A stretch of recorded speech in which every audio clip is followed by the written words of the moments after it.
How you doing this morning? Good. Amen. A beautiful day. Good to be in church. And thank the Lord for a good nursing home service yesterday. We had a good service up there. And just thank the Lord for that. Amen. God sure has been good to us. Amen. All right, before we get started, let's all bow our heads. Ask the Lord to bless this list. Lord, as we come before you, we thank you, Lord, for this day you've given us, for your blessing upon us all, for allowing us to be here. We pray that you'll bless the Sunday school lesson, Lord. Bless our children back there, that you'll strength and help them, that they'll learn more about you, Lord Jesus. We just give you praise, and Lord, bless the remainder of the service today. In Jesus' name we pray. Amen.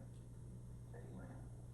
All right, we're still in Samuel right now. Before we go into chapter 3, I want to read a little bit out of chapter 2, if you want to turn there. 1 Samuel chapter 2.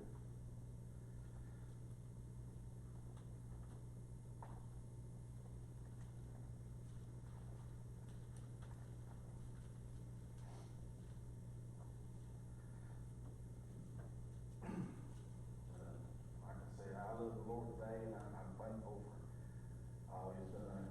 His blessings upon me and my family. And it's a beautiful day, Brother Jamie. Amen. And 1 Samuel chapter 2, I want to start at verse 30.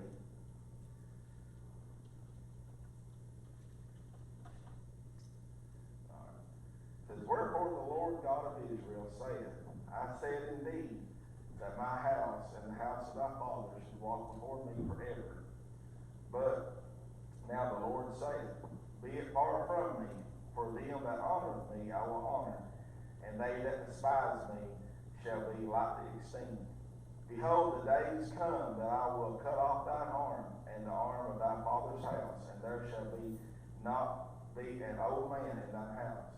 And thou shalt see an enemy in my habitation, in all the wealth which God shall give Israel, and there shall not be an old man in thine house forever.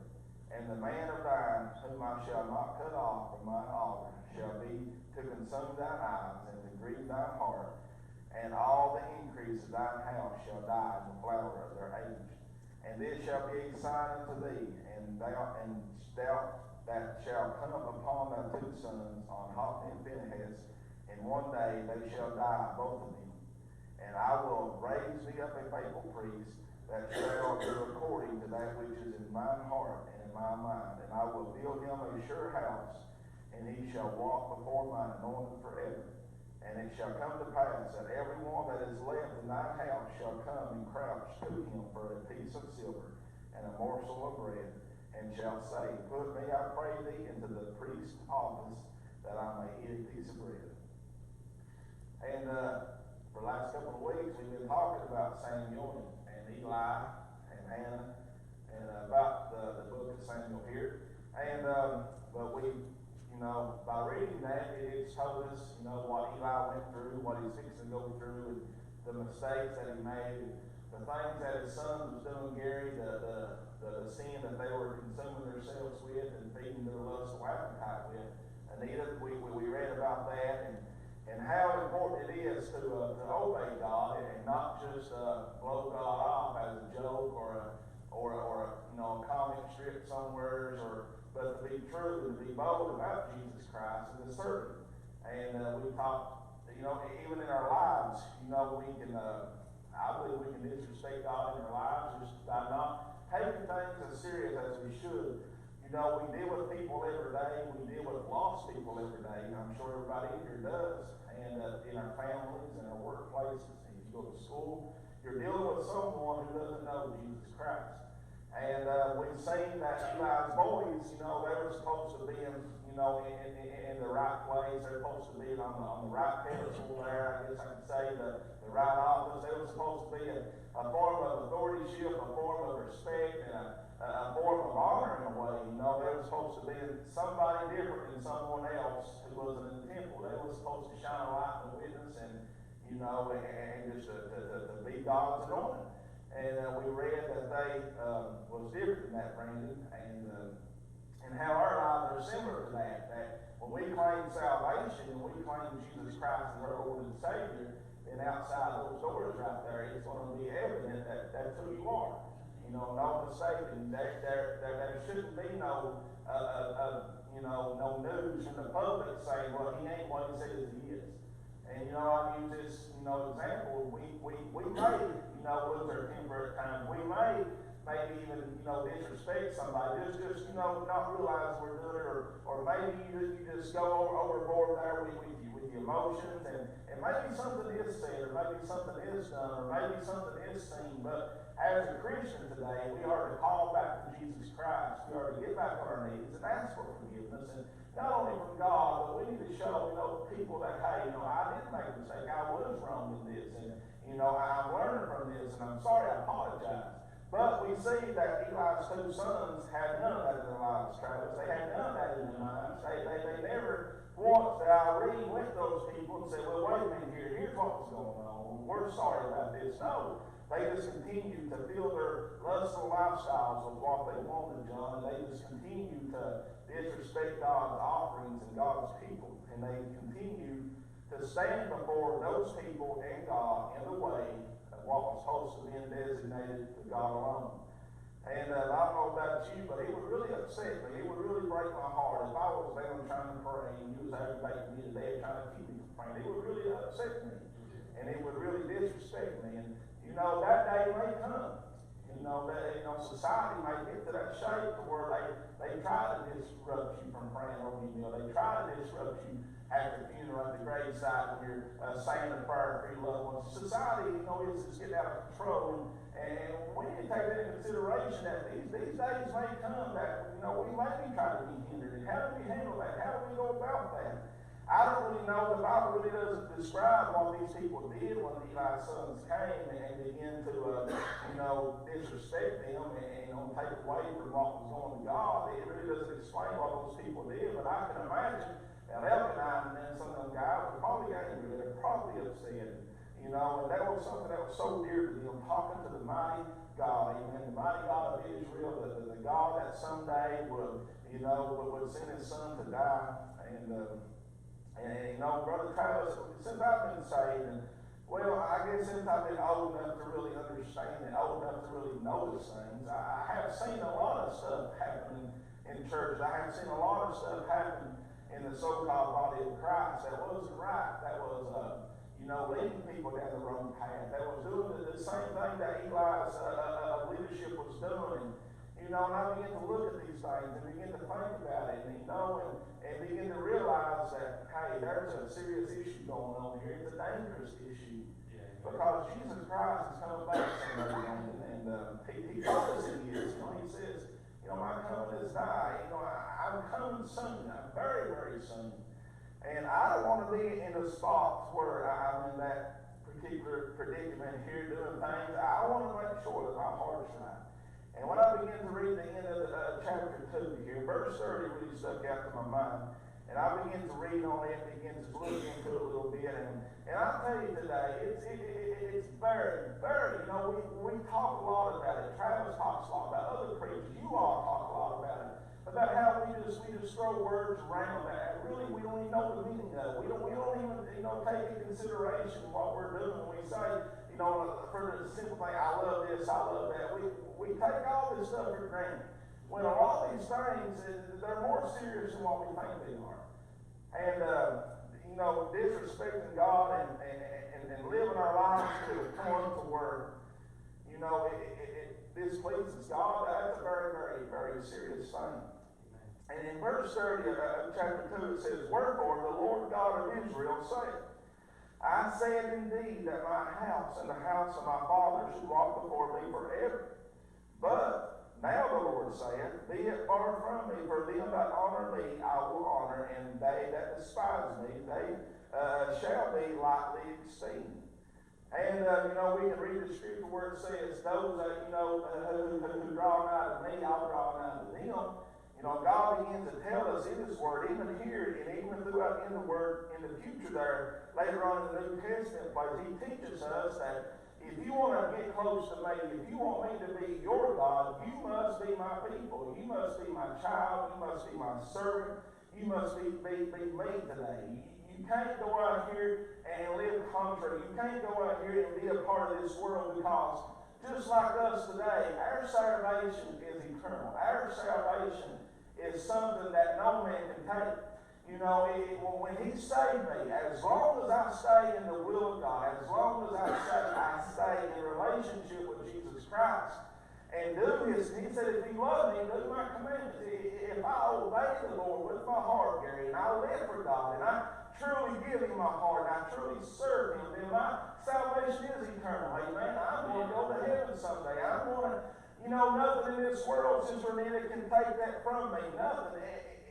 We can make excuses, we can say this, we can say that, but nothing can take that. And that's how it's meant to be today. It's meant to be when you give your heart to the Lord, it is meant for you to run that race to the end. Not to give up halfway down this track of life, not to give up at 3/4 mark, not to give up when you're thirsty, when you're hungry, but to endure. The Bible says those that endure to the end, the same shall be saved. That's what the Bible says. So it has to be true. As a Christian today, I believe the Bible. If I wasn't a Christian, I wouldn't believe the Bible. But as a Christian, and through my faith in Jesus Christ, it is necessary and a great necessity for me to believe what this Word says. Because if I don't believe one word this Bible says, if I just pick one passage out of this Bible that I don't believe, then I have trespassed against God. I have called God a liar. I might as well just throw it all away, Chris, because if we don't believe it all as a whole, we're in trouble. We're in trouble. And He says here that He says, I said indeed that my house and the house of thy father should walk before me forever. He wanted this stuff to go on. And in Exodus 29:9, I'm going to read one scripture. It says, about Aaron, it says, and thou shalt gird them with girdles, Aaron and his sons, and put the bonnets on them, and the priest's office shall be theirs for a perpetual statute, and thou shalt consecrate Aaron and his sons. And when you look up the word perpetual, it says never ending or changing, occurring repeatedly, so frequent as to seem endless and uninterrupted. When God put His plan in order there, and He put everything on track to go, He intended it to go smoothly. He intended it for men to make the decisions to take care of what needed to be taken care of. He did not intend for this world to be so consumed with evil that He had to destroy it with water. He did not intend for all this stuff to happen. I know He's got a plan, He's got a will, but these people right here, it says here that the priest's office shall be theirs for a perpetual statute, forever, never ending. It should be theirs, Brandon, as long as they work for Him, as long as they live for Him, as long as they're in the will of God. No enemy can come against them. No army is going to defeat that town, that city. No army is going to come against that tribe. No army is going to come against that family of God and defeat them. They're going to be victorious as long as they serve Jesus Christ. As long as they serve the Lord God above, it's going to be non-ended, and nobody can do nothing about it. They may not like the authorship, they may not like what's going on, but when it's God's plan and when it's in God's will, and everything is going like that, and everybody's in the will of God, then nobody can tear it down. Nobody can put a halt to it. Nobody can, they might throw a wrench into the works of it, but they can't stop it, because by God, at the nurse home yesterday, I was talking a little bit about how He's the Creator. We like to talk about the miracles of God. That's fine. If you want to use the word miracle, that's fine. If you want to call it a miracle, there ain't nothing wrong with that. But my Jesus Christ, my God, does not do things just mysteriously, Brandon. He's a Creator. He spoke us into existence. He made us. He created us. He put the stars in the skies. He put the sand in the sea. He made the little animals and they eat the dirt out of the sand at the bottom of the sea to keep it clean. My God's a Creator, amen. And nothing He does takes Him by surprise. It ain't like, well, I can't believe I did that. No, He's a Creator. He made time itself. He made the air we breathe. It sometime or another, Brandon, never existed. Never existed. But when I begin to read this right here in Numbers, if you want to turn to Numbers right quick, I'm going to read a few scriptures in Numbers, just to go along what I'm saying here. But in Numbers chapter 25,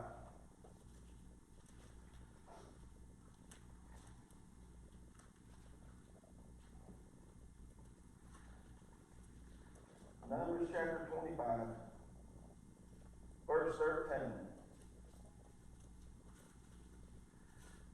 It says, and he shall have it and his seed after him, even the covenant of an everlasting priesthood, because he was zealous for his God, and made an atonement for the children of Israel. And if you go back to verse 10, let's read verse 10 right quick. It says, and the Lord spake unto Moses, saying, Phinehas the son of Eleazar, the son of Aaron, the priest, hath turned my wrath away from the children of Israel, while he was zealous for my sake among them, that I consume not the children of Israel in my jealousy. Wherefore say, behold, I give unto him my covenant of peace, and he shall have it in his seed after him, even the covenant of an everlasting priesthood, because he was zealous for his God, and made an atonement for the children of Israel. And this is just a glimpse of this story here in verse 25 about how someone was zealous about God. And, like I said, the Bible speaks of it. If we love him, we'll keep his commandments. If we love him, we'll do what is right. And, the Word teaches us that if I know to do good and do it not, to him it's a sin. It's a sin to me. If I know to do good and do it not, it's a sin. You can say, well, God understands. Well, no, that ain't how it works. No, that is how it works. The Bible just, tells us if you know to do good and do it not, to him it's a sin. So if I'm out here trying to live a Christian lifestyle and please God, and I know to do something and I do it not, then listen, I'm coming against God in a disobedient way. I'm being a little bit of a rebellious there. I'm being a little bit of a rebellious person, and we can't live like that. Through maturity, it's a struggle sometimes, because as we grow old, it's meant for us to mature in the Lord. It's meant for us to let some things run over our backs, as we can say. Let the water run over your back a little bit. Chew up the meat, spit out the bones, sort of thing. We got to mature in this. We can't always stay in the shape to where everything hurts us. Eventually, you got to learn to go through the briar thicket to get to what you want to get to. Eventually, you got to learn to climb the hill to get to the peak up there, because there's some better hunting up there here. We got to learn to get through this stuff in life. We've got to mature. We've got to toughen up a little bit. I can do things with my hands my girls can't do. You can't do. You men have been working hard all your life. You can do things your hands, your wives can't do, because you toughened up, you matured. That's what God wants us to do. We see Eli here. He should have toughened up a little bit and said, listen, boys, we've got to get this place under control. You've got to bow before Almighty God. You've got to repent of your sins. You've got to get saved. We can't have all this stuff going on, because those people outside those doors who's not in this place right here at worship, they're weak, they're feeble, and everything you're doing out there wrong is pricking them, it's cutting them, it's turning them to pieces, and you're the only, you got the only hope that they need, and that's God, and you're out there turning this stuff to pieces. It's a very serious thing, but I begin to read here of how it spoke of an everlasting priesthood, because he was zealous for his God. He just wasn't just a fly-by-night. He wasn't somebody who just did it every now and then or when he wanted to. But to be zealous, means to be eager, enthusiastic. You're wanting to do it. You want to jump in there. You want to stay busy. You're wanting to do more. And, we lie about the testimony to where when we got saved, the first time, we give our hearts to the Lord, and we realize that, hey, he saved my soul. I was this, and now I'm that. I was lost, I'm found, I was dead, I'm made alive. And, the Bible says I'm a new creature in Christ Jesus. I can go home, lay my head in at night. I know if I die, I'm going to a better place. We remember that night. We remember that day. And we remember how zealous we was for God, and how interested, Brother Gary, we was to tell our neighbor, to tell our co-workers, Chris, about how good God has been to us. That, hey, yesterday was the old John, I'm the new John today. My Savior saved my soul, and he can do the same for you. We know what that's like. We know what it is to be zealous for God, and to be, excited to talk about Jesus Christ, and, not just sit down and be dead about it, but to tell the world. It's like he was having zeal for God, a dedication or enthusiasm for something. If you have zeal, you're willing, energized, and motivated. Zeal is often used in a religious sense, meaning devotion to God or another religious cause, like being a missionary. That's a good example. Having that zeal, being an evangelist, being a jail ministry, nurse home ministry, being a good neighbor, being that Christian light for your community, for your workplace, or to the little club, the coon hunt club, whatever, whatever you're in, a full club there, whoever you're around, you're zealous for God, and they all know that you serve God because you know for a fact, you got in your heart that I must let them see Jesus in me. I can't be like these men we were talking about out in that world and just ripping people to shreds of our lifestyle, ripping people to pieces because of our lifestyle, and yet our mouth professes something else, and yet down deep inside we're killing them, we're just murdering them because we ain't showing the light of Christ, because we're wanting to consume upon our own lusts. We want to be that little undercover Christian I think somebody was talking about one time. I just want to be a Christian in Christmas times right now. We must be zealous about God. We must be eager to serve God. We must be eager to obey God, Brandon. And we see Eli and all this stuff. He needed to be more eager about pleasing God, not pleasing his sons. It wasn't about pleasing his sons. It wasn't about pleasing the neighbor. It was about pleasing God. All those sacrifices that they sacrificed at that time, the Bible read there in the first couple of chapters, how they brought them in, they laid them on the brazen altar, and they cut the throat of that animal, and they killed that animal, they slew that animal. And the family stood around that particular sacrifice and watched that little animal die and take its last breath and take its last drop of iron to its lungs. So it's a serious thing. It's a serious thing that we must keep in contact with our minds, that we must please God at all times, We must please God when we're weak. We must please God when our lustful selves want to be filled. We must realize that we can't let that lustful desire be filled. We must starve that thing out. We must seek God like we never saw him before, amen. Because I want that priesthood. I want that anointing of God. I want that relationship with God to go for eternity. I want it to go forever and ever, Sister Anita. I want to be zealous. It says here that it was because he was zealous for his God. He served his God. He wanted to please his God, Brandon. And he knew that if he could just please God, amen, if he could just be zealous. You read about David, how he was after God's own heart and how he served God with all his might. He danced before the Lord. He played those songs. He sung unto the Lord. He done all these things. He was eager to serve God. He was eager to please God.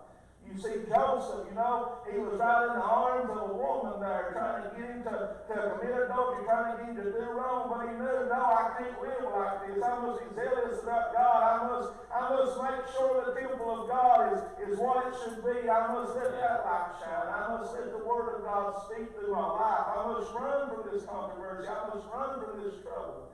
I must take care of these situations. And God began to deal with Eli. He began to talk to Eli. Later on, as we get into chapter 3 there, God began to speak and began to send word out to him that, hey, my friend, listen, it's a serious thing to fall into the hands of an angry God. It's a serious thing to fall into the wrath of an angry God. He's a creator, like I said, he's a creator. He made us. He created us. He's more than just a figure of speech. He's more than just a photo on the wall as we try to capture the beauty of God somehow, or a picture that we think is Jesus. He's more than that. He's my Savior. He's my everything.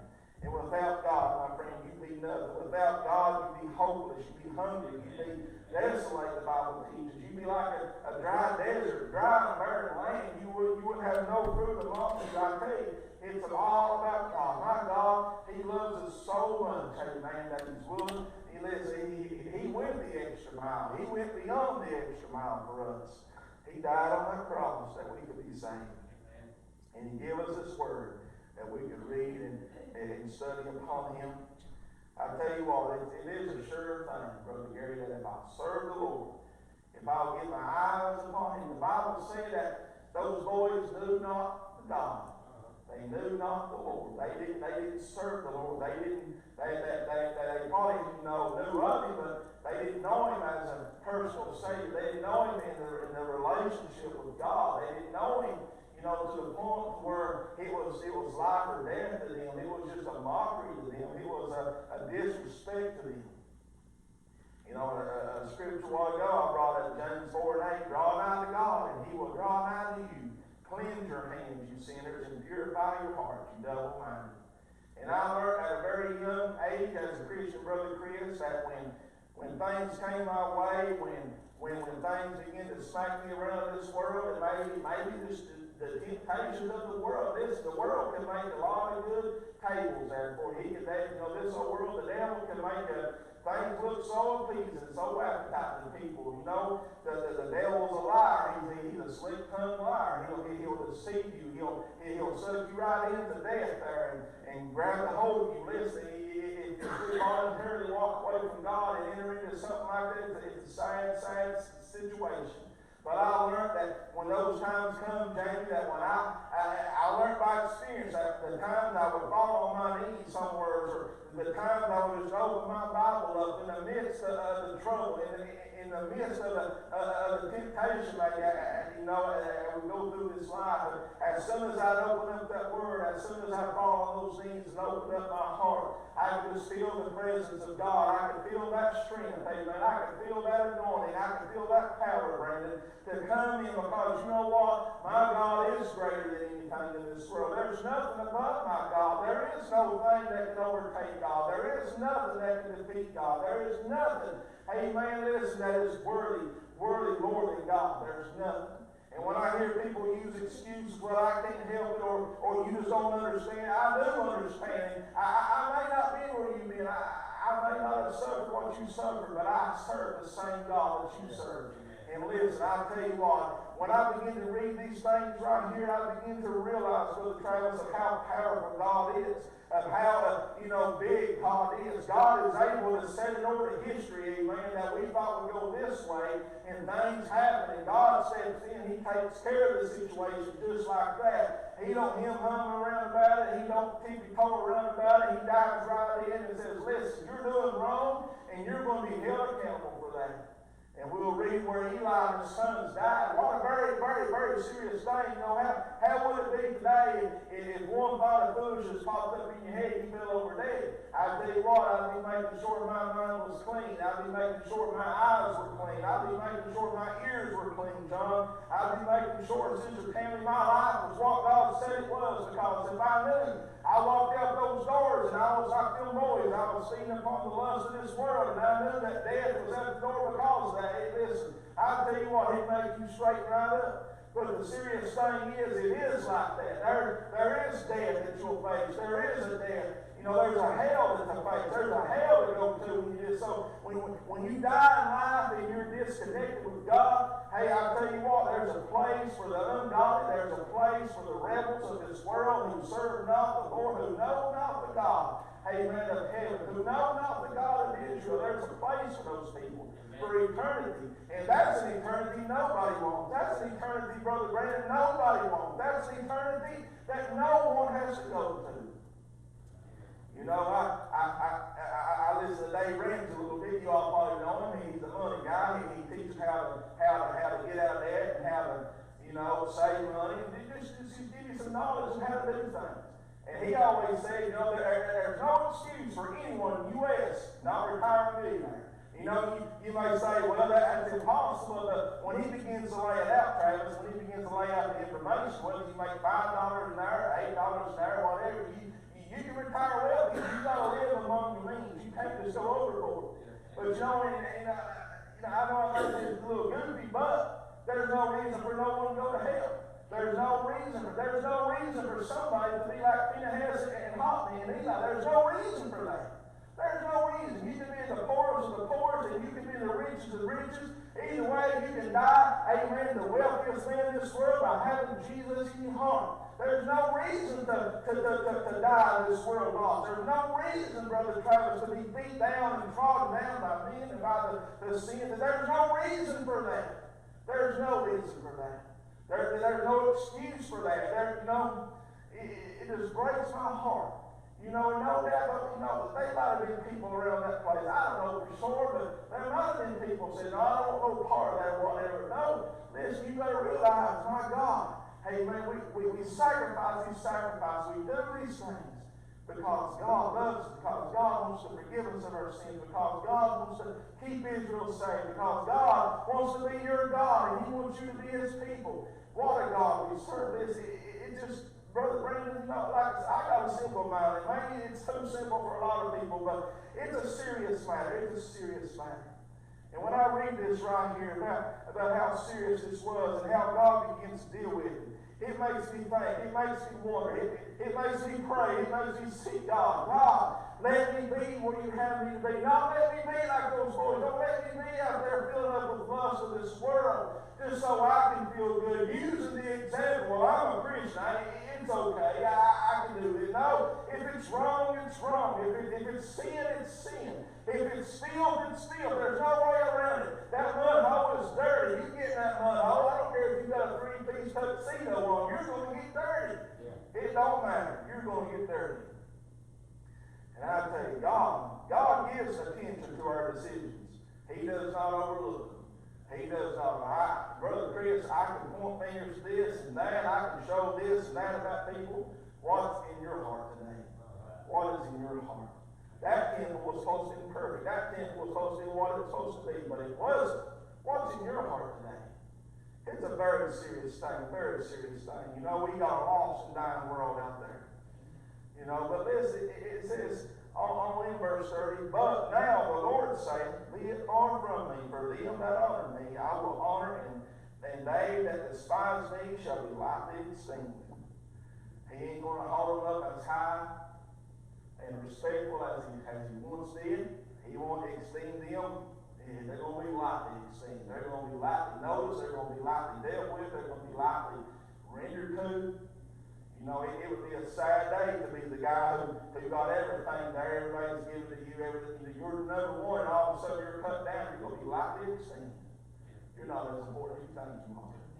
You know, I've seen it done in life. I've seen it done in places where people begin to strut around a little bit too big for the place they're at. And some, listen, you know, I've read in the Bible where it teaches that a proud man, that pride, well, he's going to be cut down. His destruction it's going to be horrible. It's going to be horrible. And we begin to read these things and begin to talk about it. But it says, I will honor them that honor me. And then it says, and they that despise me shall be lightly esteemed. And when we look into the word despise, it is simply just hate, dislike, or not able to bear someone, or stomach someone, or you find them intolerant. And I'm sure somebody here has probably told somebody in your life, I despise you. You know, I just can't stand you. And once again, that's another word, Travis, that we just throw around. And I know sometimes we throw words around like that. Maybe we really don't mean it. But the thing is, with their souls, with their salvation, with their relationship with God, God doesn't treat us like we talk about like a best buddy. Like, I understand what you're doing. When you trespass against God, you trespass against God. When you sin against God, you don't wink at that and say, well, it's okay. No, you're going to be held accountable. Just as if Travis was a state trooper, he better hold him as accountable as he does for Brandon for speed. Yeah. If it was any other way, he wouldn't be a just God. He wouldn't be a fair God. He wouldn't be a non-respected person. Listen, we're all going to give an account. If you got sin in your life, God will deal with you. And I believe with all my heart, He'll deal with you here. He'll speak to you. He'll draw you. He gives us His warnings. You know, even Eli had people come to him. David had somebody come to him. Straighten your act up. Get your house in order. You know, you're serving a living God that's not dead. Buddha, they can turn Buddha around. They keep watching. Well, he watched always. He's dead. But my God's eyes are never shut. He don't sleep. He don't snooze. He don't go off to dinner Tammy at his mom's house or his grandma's house. He's going for the weekend. He is God. He is our Savior. He is our Creator, Brandon. And He never blinks that eye and misses nothing. He sees everything. He knows the desires of our heart. He knows the intents of our hearts. And that's why it's so serious. Despise and hate When you hate someone, you dislike the person intensely. Despise is a stronger word than hate. When you say that you despise someone, it implies that you hate that person, but it also carries with it the sin that you have contempt for the person. You know, and contempt is a simple thing, the feeling that a person or a thing is beneath consideration, worthless, deserving scorn, disregard for something that should be taken into account, the offense of being disobedient to or disrespectful of a court of law and its officers. A very, very serious issue there, John. A very serious thing. And God is speaking here. He's telling them, he says, if you despise me, you're going to be lightly esteemed. You're going to listen. Things are going to change for you. If you despise me, if you count me worthless, if you count me something like I just said there that shouldn't be taken into account, you just disregard me. And that's exactly what those boys were doing. God was worthy of the praise. He was worthy of the honor. They were just throwing him away. They was, despising him. We don't need him. We're sons of Belial. We got this under control, but we're going to take advantage of this and reap the benefits of what these people have for us. So we're just going to enjoy this. And you're despising God. You're disrespecting God.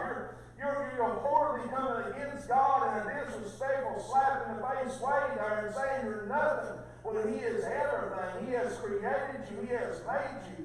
And once again, your decision does not go unnoticed. God did not blink His eye at those boys. He did not wink at those boys. He did not just grin out the corner of His mouth at those boys. He was angry. He was upset that that temple was defiled. The people of God was caused to trespass against the Almighty God. What a serious offense that is. What a horrendous thing that was, Brother Brandon. And to hear someone despise God. I've heard people say, I cussed God through His face. I done it. Listen, I know it's bad, but who are you? Who are you to point your finger at God and say, listen here, God. God's got your life in His hands. He's got your soul. Amen. On the balance, you're going to decide heaven or hell. And if you choose hell, my friend, He's going to stand boldly and say, depart from me, you worker of iniquity. You're getting what you wanted. You're getting what you deserve. You're getting what you work for. Listen, my goodness, He's a loving God. He's a loving God. And why do we do such things as this right here? And we say, well, that's crazy, that's Old Testament. It's a happening today in people's lives. They're despising God. They're throwing Him away, just like we read here. The feeling of a person that is beneath consideration, worthless or deserving scorn. He's worthless. He don't even be considered there. We don't even bring His name up. We'll just come to church. We'll worship. We'll sing this song. We'll take up the offering. We'll go home. We'll just forget God. We won't say nothing about Him. We won't talk about the cross no more. We won't do none of this no more. But what do you got to give? Come on, give me a $10 seed or sow your seed into this ministry. Everything will be fine. When it should be all about God. What kind of worship you got for God? What kind of praise you got for God? What kind of testimony you got for God? Our worship and our praise should be 100% our hearts today. It should be our dedication and our loyalty to God and the service of God coming into this temple here, into this building of God that we've designated for the worship of God. And it should carry on out those doors. And we should not despise God. We should not put God down.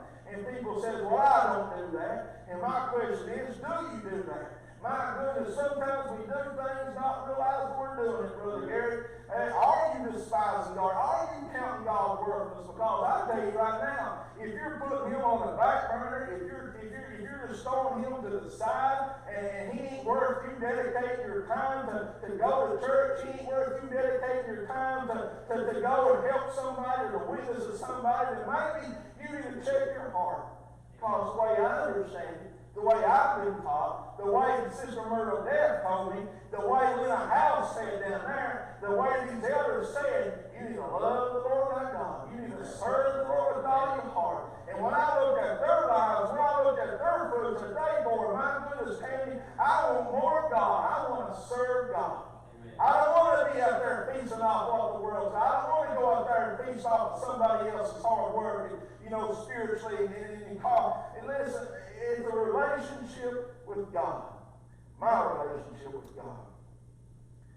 I tell you, You know, I will honor them that honor me, but those that despise me shall be lightly esteemed.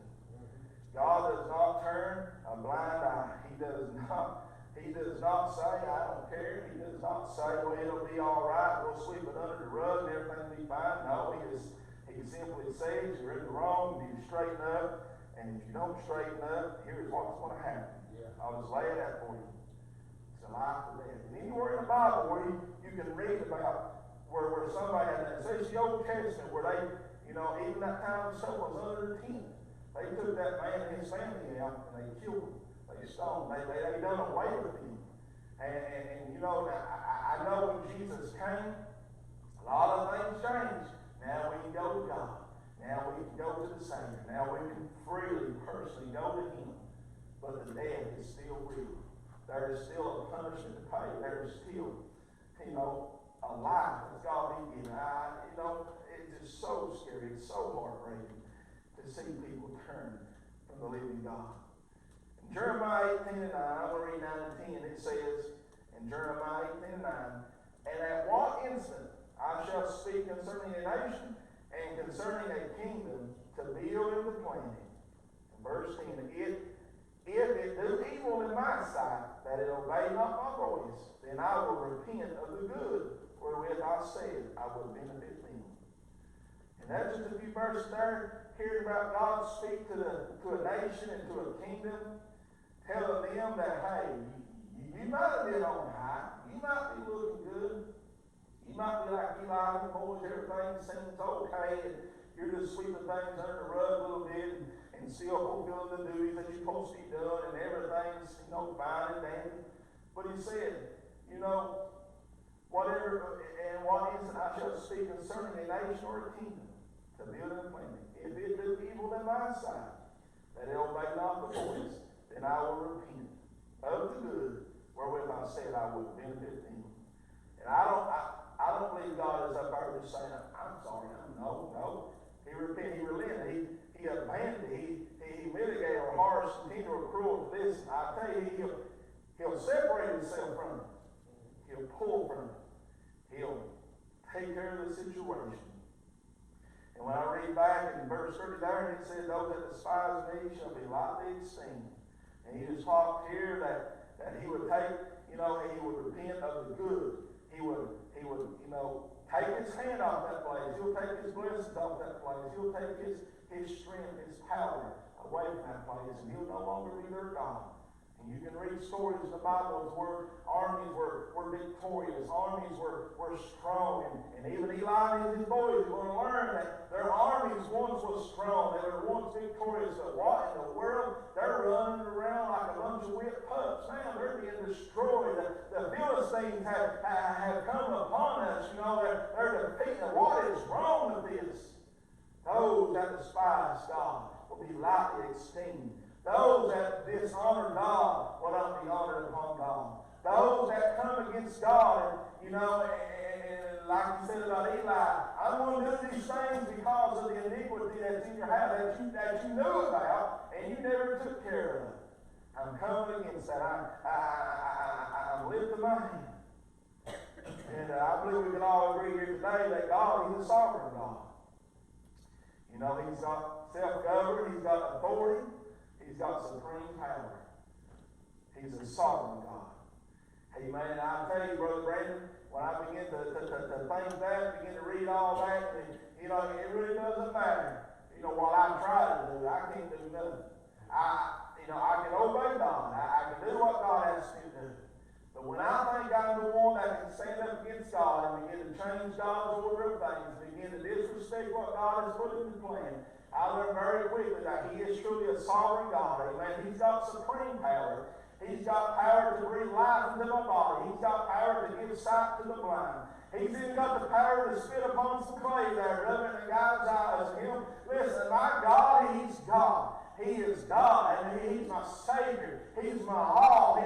He's my everything. Without God, I would be nothing. Without God, I would have nothing. But thank God, I'll get to be in the presence of God for eternity. Amen. I'll get to be there forever and forever and forever in the presence of the most holy God. in the presence of the sovereignty of God, in the presence of the one, Brother Brandon, who saw Brandon Morris down there in this whole world running around like a chicken with his head cut off to say, I love that man. I want to send my son to save him. Amen. I see that man, Gary and Sister Judy. I see that family. He's a true living God. He's a true living God. We don't need to despise God. We don't need to dishonor God. We need to take it serious today and make sure the words out of our mouth, the thoughts in our minds, the sounds that enter our ears, and the intents in our heart does not go against God. Does not go against the will of God. Does not go against